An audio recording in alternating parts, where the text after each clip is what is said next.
ನಮಸ್ಕಾರ, ಶುಭೋದಯ ಪ್ರೀತಿಯ ವೀಕ್ಷಕರೆಲ್ಲರಿಗೂ ಸಂಕಲ್ಪ ಸಿದ್ಧಿ ಕಾರ್ಯಕ್ರಮಕ್ಕೆ ಆತ್ಮೀಯ ಪ್ರೀತಿಯ ಸ್ವಾಗತ ಹೇಳ್ತಾ ಇರೋದು ನಾನು ಅನುಷಾ. ಮೊದಲನೇ ಬಾರಿ ಚಾನಲ್ ವೀಕ್ಷಿಸ್ತಾ ಇದ್ದೀರಾ ಅಂದರೆ ಈಗಲೇ ನಮ್ಮ ಚಾನಲ್ನ ಸಬ್ಸ್ಕ್ರೈಬ್ ಮಾಡಿ, ನಮ್ಮ ವಿಡಿಯೋಸ್ನ ಲೈಕ್ ಮಾಡಿ. ಇನ್ನು ಕಾರ್ಯಕ್ರಮ ವೀಕ್ಷಿಸ್ತಾ ಇರುವ ಸಮಸ್ತ ವೀಕ್ಷಕರಿಗೂ ಭೀಮನ ಅಮಾವಾಸ್ಯೆಯ ಶುಭಾಶಯಗಳನ್ನ ತಿಳಿಸ್ತಾ ಇವತ್ತಿನ ಕಾರ್ಯಕ್ರಮನ ಶುರು ಮಾಡ್ತಾ ಇದ್ದೀನಿ. ಇನ್ನು ಕಾರ್ಯಕ್ರಮದಲ್ಲಿ ನಮ್ಮ ಜೊತೆಲಿದ್ದಾರೆ ಸ್ಪಿರಿಚುವಲ್ ಗುರು ಡಾಕ್ಟರ್ ವಿಷ್ಣುದತ್ತ ಗುರುಜಿಯವರು. ಬನ್ನಿ ಗುರುಗಳನ್ನ ಕಾರ್ಯಕ್ರಮಕ್ಕೆ ಬರಮಾಡ್ಕೊಳ್ಳೋಣ. ನಮಸ್ತೆ ಗುರುಗಳೇ, ಕಾರ್ಯಕ್ರಮಕ್ಕೆ ಭಕ್ತಿಯ ಸ್ವಾಗತ. ಇನ್ನು ಭೀಮನ ಅಮಾವಾಸ್ಯೆಯ ಶುಭಾಶಯಗಳು. ಈ ಹಿಂದಿನ ಒಂದು ವಿಡಿಯೋನಲ್ಲಿ ನಮಗೆ ಇದರ ಒಂದು ಆಚರಣೆ ಹೇಗಿರಬೇಕು ಅನ್ನೋದ್ರ ಬಗ್ಗೆ ತಿಳಿಸ್ಕೊಟ್ಟಿದ್ರಿ. ಆದರೂ ಕೂಡ ಹೆಣ್ಮಕ್ಳಿಗೆ ಎಲ್ಲೋ ಒಂದು ಕಡೆ ಆಸೆ ಅನ್ನೋಂಥದ್ದು ಇರುತ್ತೆ, ಇನ್ನೇನಾದರೂ ಇವತ್ತು ವಿಶೇಷತೆಗಳು ಗುರುಗಳು ತಿಳಿಸ್ಬಹುದಾ, ಅದನ್ನು ಕೂಡ ಇವತ್ತು ಪೂಜೆನಲ್ಲಿ ನಾವು ಅಳವಡಿಸ್ಕೊಳ್ಳೋದ್ರಿಂದ ಹೆಚ್ಚು ಫಲಗಳನ್ನ ಕಾಣ್ಬೋದಾ ಅನ್ನೋದ್ರ ಕುರಿತಾಗಿ. ಸೊ ಭೀಮನ ಅಮಾವಾಸ್ಯೆ ವಿಶೇಷವಾಗಿ ವೀಕ್ಷಕರಿಗೆ ಏನು ತಿಳಿಸ್ಕೊಡ್ತೀವಿ? ಓಂ ವಿಶ್ವಸ್ಮೈ ನಮಃ. ಪ್ರೀತಿಯ ಬಂಧುಗಳೇ, ನಿಮ್ಮ ಮಾಡುವ ಎಲ್ಲ ಕೆಲಸಗಳಲ್ಲೂ ಕೂಡ ಭೀಮ ಬಲ ಬರಲಿ. ನೀವು ಹೋರಾಟ ಮಾಡುವ ಎಲ್ಲ ಕೆಲಸಗಳಿಗೂ ಭೀಮ ಬಲ ಬರಲಿ. ನೀವು ಕೈಗೊಂಡಿರುವ ಮಂಗಳ ಕಾರ್ಯಗಳಿಗೆ ಭೀಮ ಬಲ ಬರಲಿ. ನೀವು ಮಾಡುವ ಜೀವನೋಪಾಯಕ್ಕಾಗಿ ವ್ಯವಹಾರವನ್ನು, ವ್ಯಾಪಾರವನ್ನು ಯಾವುದು ಮಾಡ್ತಿರೋದಕ್ಕೆ ಭೀಮ ಬಲ ಬರಲಿ. ನಿಮ್ಮ ಮಕ್ಕಳ ಆರೋಗ್ಯದಲ್ಲಿ, ಆಯುಷ್ಯದಲ್ಲಿ ಭೀಮ ಬಲ ಬರಲಿ. ನಿಮ್ಮ ಕುಟುಂಬದ ಐಶ್ವರ್ಯಕ್ಕಾಗಿ ಭೀಮಬಲ ಪ್ರವೇಶವಾಗಲಿ ಅಂತ ಹೇಳ್ತಾ, ಪ್ರೀತಿಯ ಬಂಧುಗಳೇ, ಸುಮಂಗಲಿಯರಿಗೆ ಅತ್ಯಂತ ಅದ್ಭುತವಾಗಿರುವ ಪಾವಿತ್ರ್ಯವಾಗಿರುವ ವ್ರತವಿತು. ಅದರಲ್ಲೂ ಈಶ್ವರನನ್ನು ಕೊಂಡಾಡತಕ್ಕಂತಹ ದಿನವಿದು. ಅತ್ಯಂತ ಮಂಗಳಪ್ರದವಾಗಿರತಕ್ಕಂತಹ ಮಂಗಳ ಕಾರ್ಯವಿದು. ಈ ಮಂಗಳ ಕಾರ್ಯವನ್ನು ನೀವು ಮಾಡಬೇಕಾದ್ರೆ ಮನಸ್ಸಲ್ಲಿ ಬಹುಶಃ ನಿಮ್ಮ ಮುಂದೆ ಕಾಣುತ್ತೆ, ಯಾರೋ ಬಂಧು ಬಳಗದವರು ಅಥವಾ ಸ್ನೇಹಿತರು, ನಿಮ್ಮ ಮನೆಯ ಅಕ್ಕಪಕ್ಕದವರು, ಗಂಡ ಹೆಂಡಿರಲ್ಲಿ ಯಾರಾದರೂ ಒಬ್ಬರು ಹಾಸಿಗೆ ಹಿಡಿದಿದ್ದರೆ, ಅನ್ಯಥಾ ಭಾವನೆಗಳು ಮಾಡದೆ ನೀವು ಒಮ್ಮೆ ಆಲೋಚನೆ ಮಾಡಿ. ನಾನು ಒಂದು ಉದಾಹರಣೆ ಕೊಡ್ತೇನೆ. ಒಂದು ದಂಪತಿಗಳು ಮದುವೆ ಆಗಿ 4ನೇ ವರ್ಷಕ್ಕೆ, ಬಹುಶಃ ಅವರಿಗೆ ಆತನಿಗೆ 25 ವರ್ಷ, ಆಕೆಗೆ 21 ವರ್ಷ ಇದ್ದಾಗ ಮದುವೆ ಆಗುತ್ತೆ. ಆನಂತರ ಅವ್ರಿಗೊಂದು ಮಗು ಆಗುತ್ತೆ. ಆ ಮಗು ಕಾರಣಾಂತರದಿಂದ ಬಹುಶಃ ಸಾವನ್ನಪ್ಪತ್ತೆ. ಅದಾದ ನಂತರ ಮದುವೆ ಆದ 5ನೇ ವರ್ಷಕ್ಕೆ ಆತನಿಗೆ ಪ್ಯಾರಾಲಿಸಿಸ್ ಬರುತ್ತೆ. ಇವತ್ತು ಅವರಿಗೆ ಆ ಪ್ಯಾರಾಲಿಸಿಸ್ ಬಂದು, ಆ ಒಂದು ರೋಗ ಬಂದು ಇವತ್ತಿನ ದಿನಕ್ಕೆ ಲೆಕ್ಕಾಚಾರ ಮಾಡಿದ್ರೆ 23 ವರ್ಷಗಳು ಕಳೆದೋಯ್ತು. ಆ ಮದುವೆ ಆಗಿದ್ದು 5 ವರ್ಷಗಳು ಬಿಟ್ಟರೆ ಅವರ ಆನಂದ 23 ವರ್ಷಗಳಿಂದ ಬಹುಶಃ ಏನೀಗ ಅಷ್ಟೆಲ್ಲ ಕೂಡ ನೋವುಗಳು ಪಡ್ಕೊಂಡು ಬಂದುಬಿಟ್ರು. ಬಹುಶಃ ನನಗೆ ಒಂದು 6 ತಿಂಗಳಿಂದ ಅವರು ಇದನ್ನೆಲ್ಲ ಹೇಳಿದಾಗ ನೋವಾಯಿತು. ಒಮ್ಮೆ ನಿಮಗೆ ಜ್ಞಾಪಕ ಮಾಡ್ತಿದ್ದೇನೆ ಪ್ರೀತಿಯ ಬಂಧುಗಳೇ, ಅಂತಹ ರೋಗ ರುಜಿನಗಳು ಬಾರದಿರಲು. ಇಲ್ಲಿ ತನಕ ಆತ ಮನೆಯಿಂದ ಹೊರಗಡೆ ಹೋಗಲಿಲ್ಲ. 20 ವರ್ಷಗಳಿಂದ ಲೆಕ್ಕ ಮಾಡಿಕೊಳ್ಳಿ. ಅಷ್ಟು ವರ್ಷಗಳು ಆಕೆ ಪತಿ ಸೇವೆ ಮಾಡ್ತಾನೆ ಇದ್ದಾಳೆ. ಯಾವುದೇ ಡಾಕ್ಟ್ರ್ ಆಗಿರಬಹುದು, ಯಾವುದೇ ಮದ್ದು ಮೆಡಿಸಿನ್ ಕೆಲಸ ಮಾಡಲಿಲ್ಲ. ಅದರ ಅರ್ಥ ಏನು ಅಂತಂದರೆ, ಬಹುಶಃ ಲೆಕ್ಕ ಮಾಡಿಕೊಳ್ಳಿ, ಆತನಿಗೆ ಆ 25 ವರ್ಷ ಮದುವೆ, ಅದಾದಮೇಲೆ ಒಂದು 5 ವರ್ಷ ಬಿಟ್ಟರೆ ಇನ್ನು ಉಳಿದಾಗೆ 30 ವರ್ಷದಾಚೆಗೆ ಅಲ್ಲಿಂದ ಇಲ್ಲಿ ತನಕ ಆತನಿಗೆ ನೋವೇ ಇದೆ. ನರಕ ಅಂಡ್ ಯಮಯಾತನೆ ಅಂತ ಹೇಳ್ತಾರೆ ಅದನ್ನು. ಅಂತಹ ಯಮಯಾತನೆ ಯಾರು ಬಾಧೆ ಪಡ್ತಿರ್ತಾರೋ ನೀವು ನಿಧಾನ ಗಮನಿಸಬೇಕು ಪ್ರೀತಿಯ ಬಂಧುಗಳೇ. ನಿಮಗೆ ಯಾವುದೋ ಒಂದು ಹಣಕಾಸಿನದೊಂದು ಸಮಸ್ಯೆ ಇರುತ್ತೆ, ಅಥವಾ ಯಾವುದೋ ಒಂದು ಸಾಲದೊಂದು ಸಮಸ್ಯೆ ಇರುತ್ತೆ, ಮಕ್ಕಳು ಬುದ್ಧಿವಂತರಾಗಲಿಲ್ಲ ಅಂತ ಸಮಸ್ಯೆ ಇರುತ್ತೆ. ಈ ಒಂದು ಸಮಸ್ಯೆಯನ್ನು ಬಿಟ್ಟು ಸ್ಕಿಪ್ ಮಾಡಿ ನಾವು ನಮ್ಮದೆಲ್ಲ ಅಂತ ಪಕ್ಕಕ್ಕೆ ಹೋಗ್ತೀವಿ. ಮುಂದೆಂದೋ ನಮ್ಮ ಕುಟುಂಬಕ್ಕೆ ಇದು, ನನ್ನ ಮಕ್ಕಳಿಗಾಗಿರಬಹುದು, ಮೊಮ್ಮಕ್ಕಳಿಗಾಗಿರಬಹುದು, ಜೀವನ ಪರ್ಯಂತ ಈ ತರಹದ್ದು ಬಾಧೆಗಳು, ನೋವುಗಳು ಬರಬಾರದು. ಇದು ಯಮಯಾತನೆ. ಬಹುಶಃ ಆತನು ಕೂಡ ಖುಷಿಯಾಗಿ ಆನಂದವಾಗಿ ಜೀವನವನ್ನು ಮಾಡಬೇಕು ಅಂತ ಸಂಸಾರವನ್ನು ಕಟ್ಟಿಕೊಂಡು ದೊಡ್ಡ ಮಟ್ಟದ ವ್ಯಾಪಾರಸ್ಥ ಆತ ಇವತ್ತು ಮನೆ ಬಿಟ್ಟು, ಹಾಸಿಗೆ ಬಿಟ್ಟು ಎದ್ದು ಹೇಳ್ತಿಲ್ಲ. ಆ ಕಡೆಗೆ ಸಾವು ಇಲ್ಲ, ಈ ಕಡೆಗೆ ಬದುಕು ಇಲ್ಲ.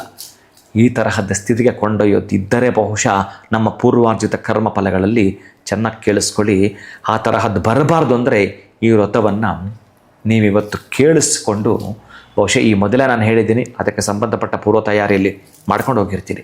ಆದರೆ ಇವತ್ತು ಹೇಳೋದನ್ನು ಕೇಳಿಸಿಕೊಂಡು ಬಹುಶಃ ನಿಮ್ಮ ಮನೆಯಿಂದ ಇವತ್ತು ರಾತ್ರಿ 11 ಗಂಟೆ ತನಕ ನಿಮಗೆ ಸಮಯ ಇರುತ್ತೆ, ಅಭ್ಯಂತರವಿಲ್ಲ.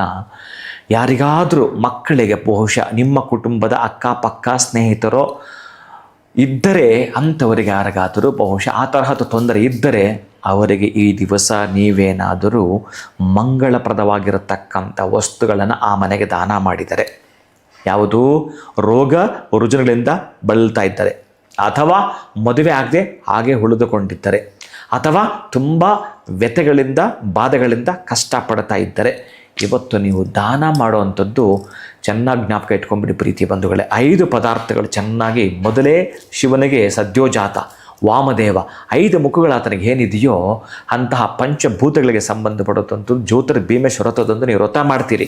ಅಕ್ಕಿ ರಾಶಿನ ಹರಡ್ತೀರಿ, ಅದರ ಜೊತೆಗೆ ದೀಪವನ್ನು ಹಿಡ್ತೀರಿ, ಈಶ್ವರನ ಆವಾಹಯಾಮಿ ಸ್ಥಾಪಯಾಮಿ ಪೂಜೆ ಎಲ್ಲ ಮಾಡ್ತೀರಿ, ಇನ್ನು ವ್ರತವೆಲ್ಲ ಮಾಡ್ಕೊಳ್ತೀರಿ, ನೀವು ಕಂಕಣವನ್ನು ಕೂಡ ಕಟ್ಕೊಳ್ತೀರಿ. ಈ ಹಿಂದೆನೇ ಇದೆಲ್ಲ ತಿಳಿಸಿದ್ರೆ ನೀವು ಮಾಡ್ಕೊಳ್ತೀರಿ. ಆದರೆ ಇವತ್ತು 5 ವಸ್ತುಗಳನ್ನು ಯಾರು ದಾನ ಮಾಡ್ತಾರೋ ಅವರು ಭಾಗ್ಯವಂತರು. ಆ 5 ವಸ್ತುಗಳು ಪ್ರೀತಿಯ ಬಂಧುಗಳೇ ತುಂಬ ನಿಮ್ಮ ಮನೆಯಲ್ಲಿ ಯೂಸ್ ಮಾಡುವಂಥದ್ದೇ. ಆದರೆ ಭೀಮೇಶ್ವರ ವ್ರತದೊಂದು ನೀವು ಮಾಡ್ತೀನಿ ಅಂತಂದರೆ ಅತ್ಯಂತ ಅದ್ಭುತವಾಗಿರತಕ್ಕಂತಹ ಫಲ ಕೊಡೋದ್ರ ಜೊತೆಗೆ ನಿಮಗೆ ಮುಂದೆ ಯಾವುದೂ ಕೂಡ ನಿಮ್ಮ ಕುಟುಂಬಕ್ಕೆ ತಲತಲಾಂತರಗಳು ನಡೆದರೂ ಕೂಡ ಆ ತರಹದ ರೋಗ ರುಜಿನಗಳು ಬಾಧಿಸೋದಿಲ್ಲ. ಇವತ್ತು ಒಂದು ದಿನ ನೀವು ಆ ಡೆಪಾಸಿಟ್ ಮಾಡಿ ಇಟ್ಟಿದ್ದರೆ, ಆ ಡೆಪಾಸಿಟ್ ನಿಮ್ಮ ಹತ್ರ ಇದ್ದರೆ ಪ್ರೀತಿಯ ಬಂಧುಗಳೇ, ಅದಕ್ಕೆ ನಾನು ಈ ವ್ರತಗಳು ಬಂದಾಗ ಅದು ಸುಮಂಗಲಿಯರಿಗೆ ಹೇಳಿ ಮಾಡಿಸಿದ್ದ ವ್ರತವಿದು ಪ್ರೀತಿಯ ಬಂಧುಗಳೇ. ಸುಮಂಗಲಿಯರು ಬಿಟ್ಟು ಬೇರೆ ಯಾರು ಮಾಡಬಾರ್ದ, ಯಾರು ಬೇಕಾದರೂ ಮಾಡಿ ದಾನ ಮಾಡಲಿಕ್ಕೆ ಅಭ್ಯಂತರವಿಲ್ಲ. ಆದರೆ ಈ ವ್ರತವನ್ನು ಆಚರಣೆ ಮಾಡೋದು ಅವರೇ ಆದ್ದರಿಂದ ಅವರ ಮನೆಯಲ್ಲಿ ಗಂಡ ಹೆಂಡರ ಮಧ್ಯೆ ಆ ರೀತಿ ಬಿರುಕು ಬಿಡುವಂಥದ್ದು, ಗಂಡ ಹೆಂಡರಿಗೆ ಆ ರೀತಿಯ ತೊಂದರೆಗಳು, ಆ ಒಂದು ವೈದ್ಯರು ಕೂಡ ಆ ಒಂದು ಕಾಯಿಲೆಯನ್ನು ಗುಣಪಡಿಸಲಿಕ್ಕೆ ಆಗದೇ ಇರತಕ್ಕಂಥ ರೋಗಗಳು ನಮ್ಮ ಕುಟುಂಬಕ್ಕೆ ಯಾವುದೇ ಕಾರಣಕ್ಕೂ ಬರಬಾರದು. ಅಂಥ ಆಘಾತಗಳು ಅಪಘಾತಗಳು ನಮ್ಮ ಕುಟುಂಬಕ್ಕೆ ಬರಬಾರದು ಅನ್ನೋದರಿಂದ ಹಿಡಿದು ಮತ್ತು ನಮ್ಮ ಸ್ನೇಹಿತ ವರ್ಗಕ್ಕೂ ನಮ್ಮ ಸಂಬಂಧಿಕರಿಗೂ ಆ ತರಹದ ಬಾಧೆಗಳನ್ನು ಬಾಧಿಸಬೇಡ ಅಂತ ಹೇಳಿ ನೀವು ಎಷ್ಟು ಜನಕ್ಕಂತ ಮಾಡೋಕ್ಕಾಗತ್ತೆ ಅಷ್ಟೇ ನಿಮ್ಮ ಪ್ರಾರ್ಥನೆ ಮಾಡ್ಕೊಳ್ತಿದ್ದೆವು. ಅದಕ್ಕಾಗಿ ಎಷ್ಟು ಸಾಧ್ಯವೋ ಅಷ್ಟು ದಾನವನ್ನು ಮಾಡುತ್ತೀರಿ.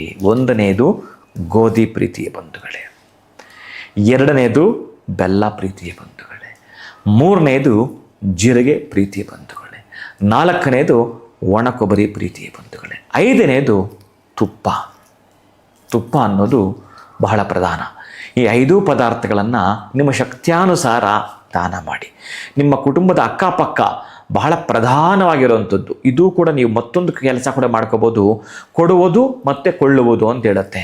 ನಿಮ್ಮ ಮನೆಯಿಂದ ಪಕ್ಕದ ಮನೆಗೆ ಕೊಡುವಂಥದ್ದು, ಪಕ್ಕದ ಮನೆಯವರಿಗೆ ಅವರಿಗೆ ನಿಮಗೆ ಕೊಡೋಕೆ ಹೇಳುವಂಥದ್ದು, ಹೀಗೆ ಟ್ರಾನ್ಸ್ಫರ್ ಆಯಿತು ಅಂತಂದ ಪ್ರೀತಿ ಬಂಧುಗಳೇ, ದೀರ್ಘಾಯುಷ್ಮಾನ್ ಭವ, ಆರೋಗ್ಯ ಭಾಗ್ಯದ, ಆಯುಷ್ಯ ಭಾಗ್ಯದ, ಐಶ್ವರ್ಯ ಭಾಗ್ಯದ ಸಂಪನ್ನೋಸ್ತು, ಅಭಿವೃದ್ಧಿರೋಸ್ತು, ಅಭಿವೃದ್ಧಿಯ ಸಮೃದ್ಧಿಯನ್ನು ಕಾಣುತ್ತೆ ಪ್ರೀತಿಯ ಬಂಧುಗಳೇ. ಯಾವುವು ಈ ವಸ್ತುಗಳನ್ನು ನೀವೇನಾದರೂ ದಾನ ನೀವು ಕೊಡೋದು, ನಿಮಗೆ ಅವರು ಬಂದು ನಿಮ್ಮನ್ನೇ ಕೊಡೋದು, ಈ ಪದ್ಧತಿ ನಡೆಯುತ್ತೆ ಅಂತಂದರೆ ಇನ್ನು ಇದನ್ನು ಬಿಟ್ಟು ವಸ್ತ್ರದಾನವನ್ನು ಕೂಡ ಮಾಡಬಹುದು, ಅಭ್ಯಂತರವಿಲ್ಲ.